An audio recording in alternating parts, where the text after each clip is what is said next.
Theater 5 presents Mr. Bernard Grant in There's One Born Every Minute.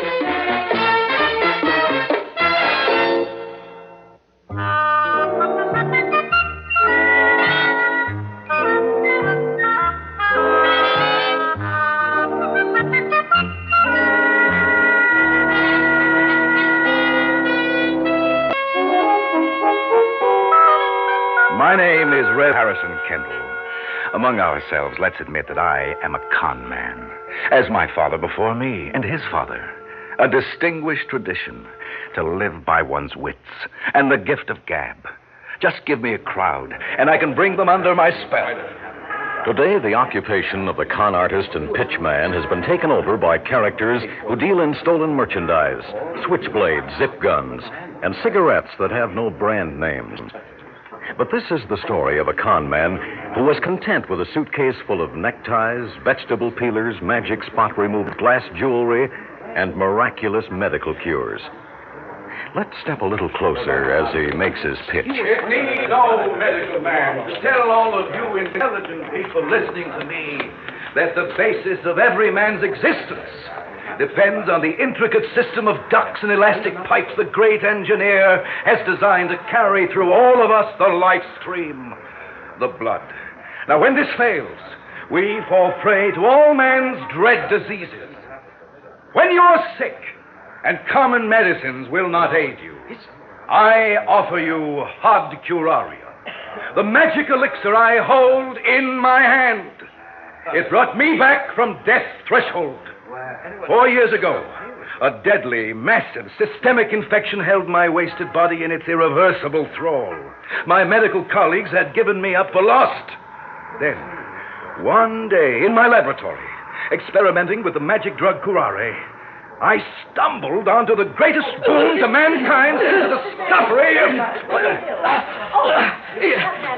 It's my heart. My heart. Permit me to pass, if you please. Thank you. Let me through here. This man needs me. This man needs... Now, what seems to be the trouble, sir? Arterial contraspasm. It's a chronic condition. You can't do anything. A simple matter of arterial spasm, perhaps complicated by venous constriction. Here you are, my man. Drink this. How could that help? How can it hurt? Try it. The bands are around my chest. All right. It's bitter. We cannot expect medicine to taste like candy. Matter of fact, it isn't bad. Mouth feels good. Yes, already it's stimulating the S plus H blood factor. Now, is that vice around your chest beginning soon? Yeah. You must allow time for absorption, but already the paracurare is going to work, shrinking the atherol cholesterols, restoring vivacity to the arterial web. Doc, you know something? I'm all right. I'm all right now. Yes, of course you are. How can I get some of that stuff? A limited amount is available. In your case, I offer you a bottle. Oh, I want to pay. Can I afford it? Well, actually, the ingredients are not costly in themselves. And since, in essence, this has become a crusade for me, I wish no profit. You can have a bottle for $2. A great deal less than other wonder drugs. I'd like a case of it. No, that's not necessary. One bottle judiciously used can reverse your condition and make you whole. There is no debilitating or agonizing affliction in the whole catalog of human misery that cannot be helped by... All right. Break it up. What's the trouble, officer? You are, brother. Come on, folks. Get moving. This physician has just saved my life. Forget it, Shill. You think I don't know a con game when I see one? A con game? Yeah. Move. I have no intention of standing here being insulted by you, officer. Not you. Wait. Don't sneak out. You're under arrest. Arrest? What for? We'll figure that out at the station. Now, just right at the moment, we'll call it disturbing the peace.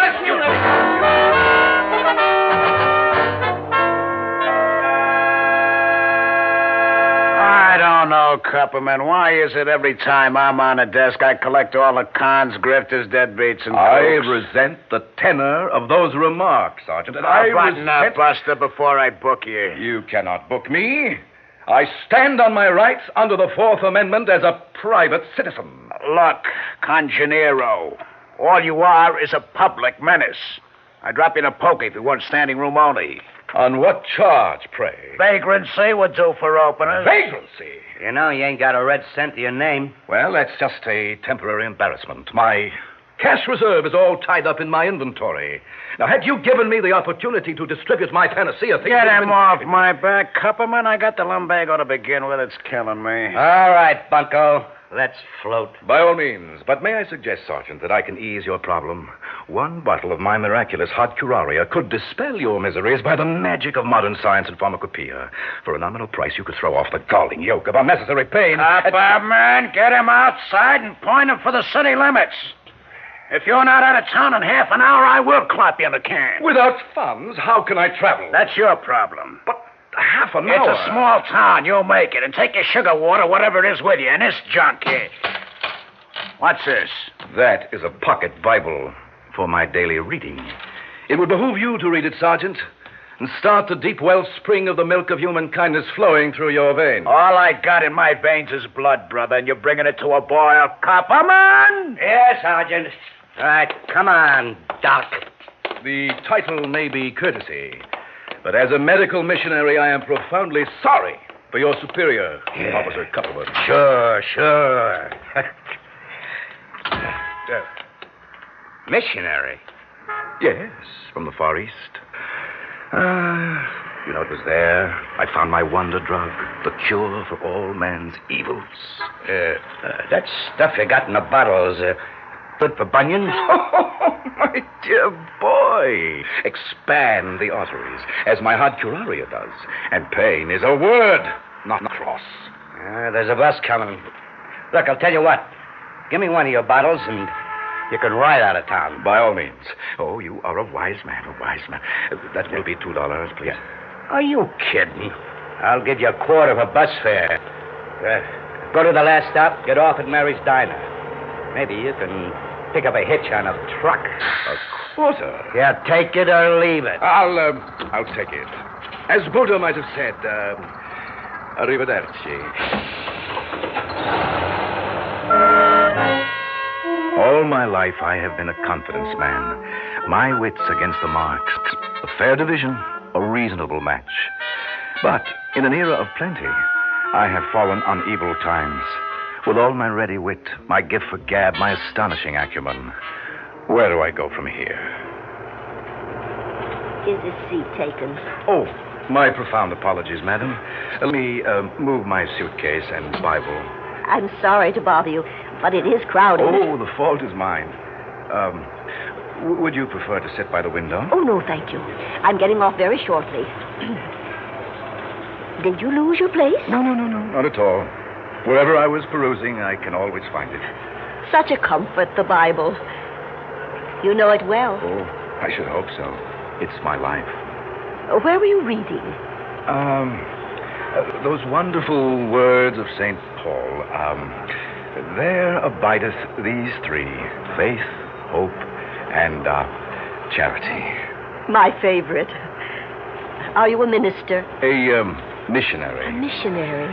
On a sad and difficult assignment. May I ask what? At the risk of boring you, may I inquire as to your name? Sarah Summers. And yours? Oh, Kendall, madam. Reb Harrison Kendall. I just knew you were a reverend. Is there any way I can help? Oh, I doubt it. I don't mean to pry, but I'd like to know about the assignment. I believe you would.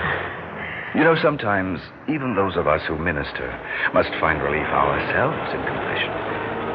It all started some 10 years ago when the Mercenary Society I am proud to represent was faced with a threat.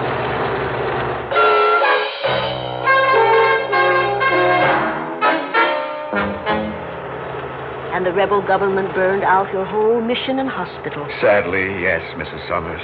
However, there is the one ray of hope. With a change in government, it can be re-established.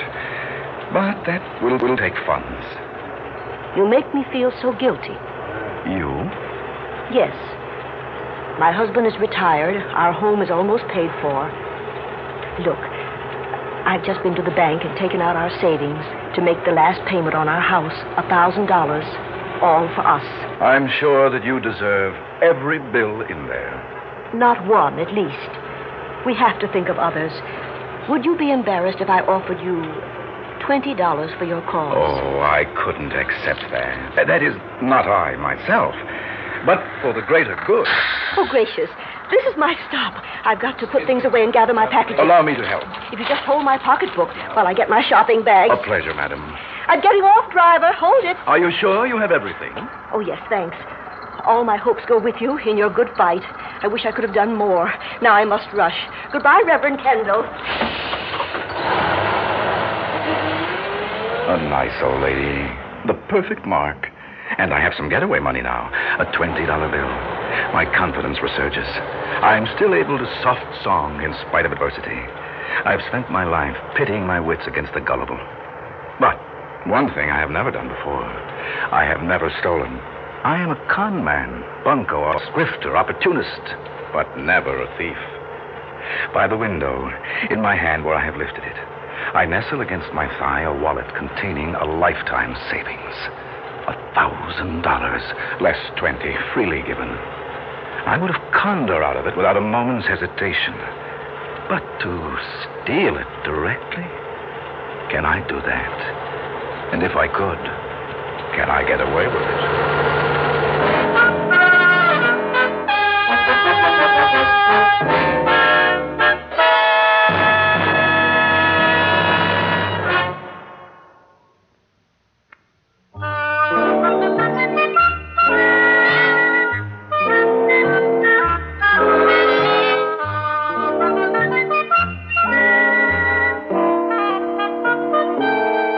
In the men's room at Mary's Diner, I am a little desperate. My capital is larger than it's been in years, but time is very short. It can't be long till Mrs. Summers discovers her money is gone. And there's no way out of this town tonight. No train, no bus, no plane. Through the window, I can see it begin to rain.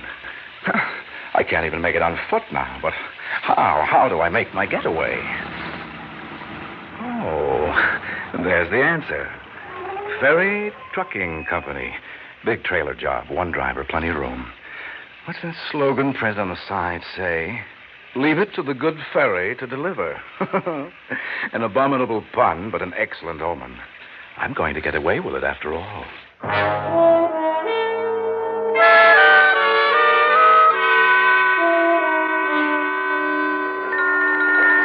One coffee black, if you please, and a slice of apple pie. Foul weather out, isn't it? You can say that again, Mac. Are you the driver with the interesting slogan? No cracks about that, Mac, or you get a meat sandwich. No offense, man. Forget it.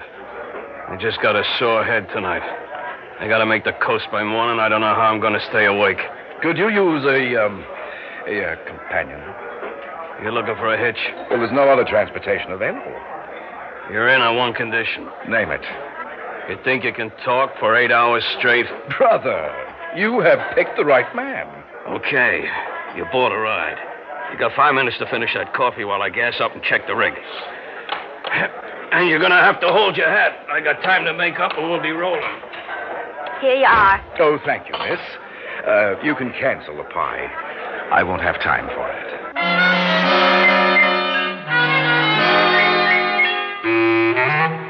The die is cast, and I start my new career. From conman to thief in one easy movement. And how easy can it be to make this score? 5 minutes more, and I'll be awake clean. Except that there's just one thing wrong. My conscience troubles me. I have committed the unpardonable sin for the working crook. I have stepped out of my own specialty. Highly unprofessional. I have 20 honest dollars. Well, let us say 20 I don't need to be uneasy about. The other 980, they are a different matter. They will put me on the lam for the rest of my life. Are they worth jeopardizing my career for? All right, Mac, ready to roll. Let's go. Oh, I've changed my mind. What? Yes, you and the good ferry must go without me while I make a delivery of my own.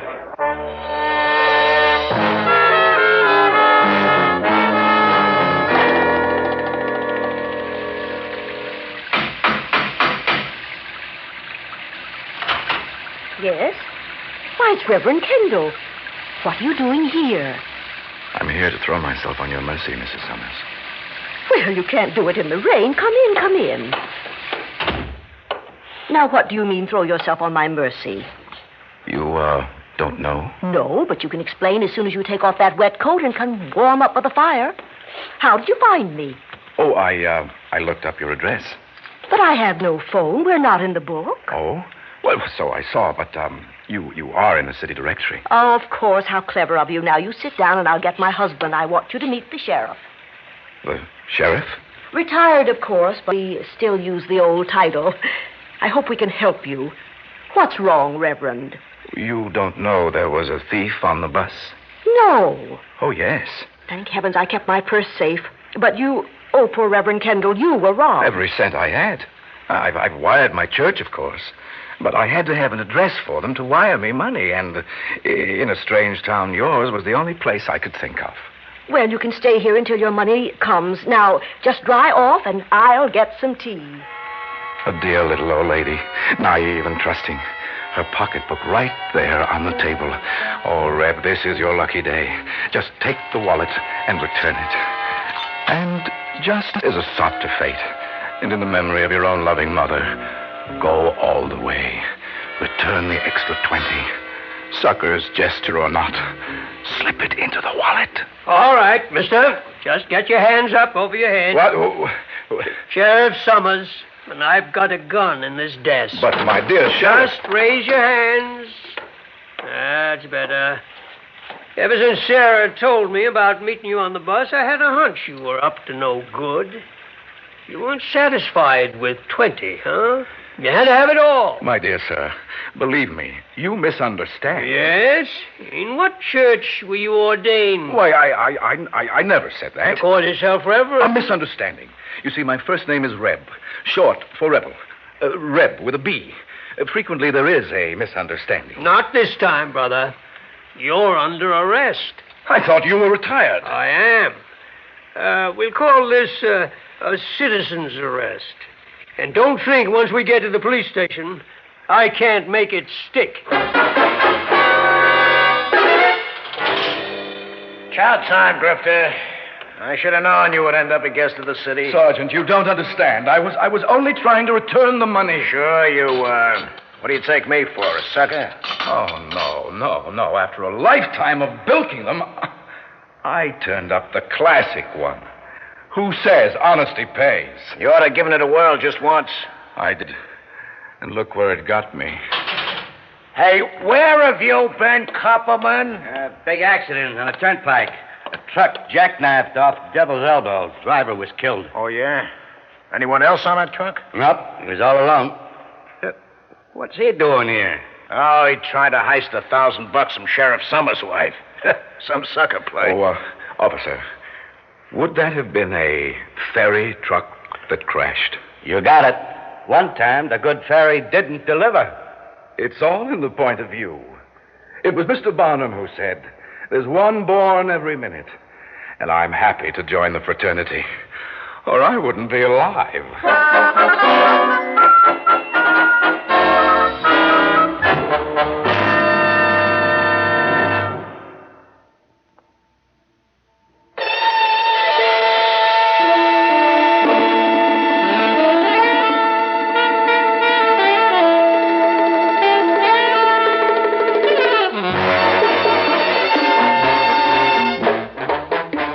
Theater 5 has presented There's One Born Every Minute, written by Ian Martin, produced and directed by Warren Somerville.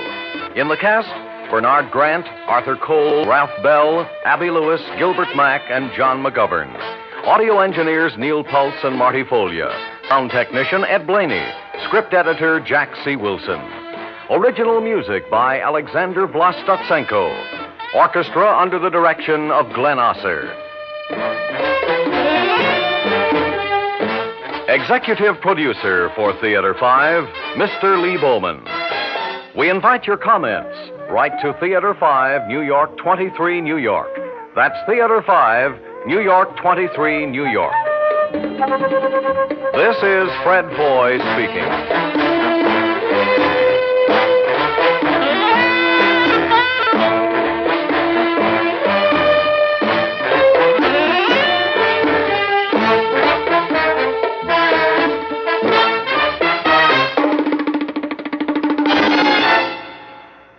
This has been an ABC Radio Network production.